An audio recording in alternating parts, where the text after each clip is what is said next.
Today's lecture is on Textfield, and we are going to build Textfield. So let's straight jump into the screen and build a Textfield in a minute, right? So let's go. Project and create a new project, and we are going to select as and blank template so we can build our own app. We are going to name it to Textfield.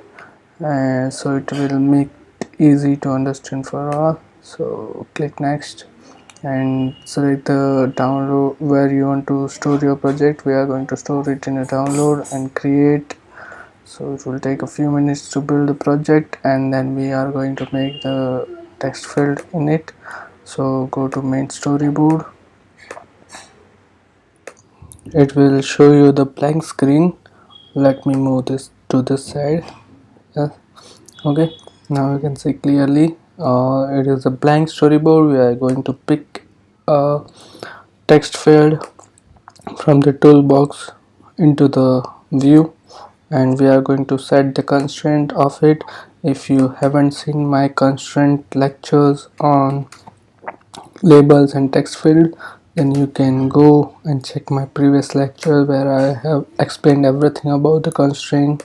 So this is how you can set the constraint in the text field. You can set also the placeholder so user know what to enter in your text field.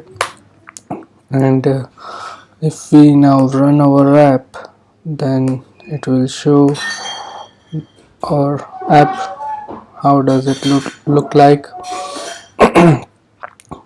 So let's wait to build. Okay, it's building. So let's just wait few more minutes. Now it is built and installing. So you can see how our text field will look like in the device. Okay, now see, this is our text field. Now you can enter anything in it. Ran or logically shift, right? So this is how you can build a text field and in a few minutes, and you can build a templates and form if you want from this text field. So this is it. I have shown you what I want to. So thank you guys, thank you for watching, and please keep subscribe if you like my lectures and if you want me to teach you everything. So give a like and share it with your colleagues, and do subscribe to my channel. Thank you guys.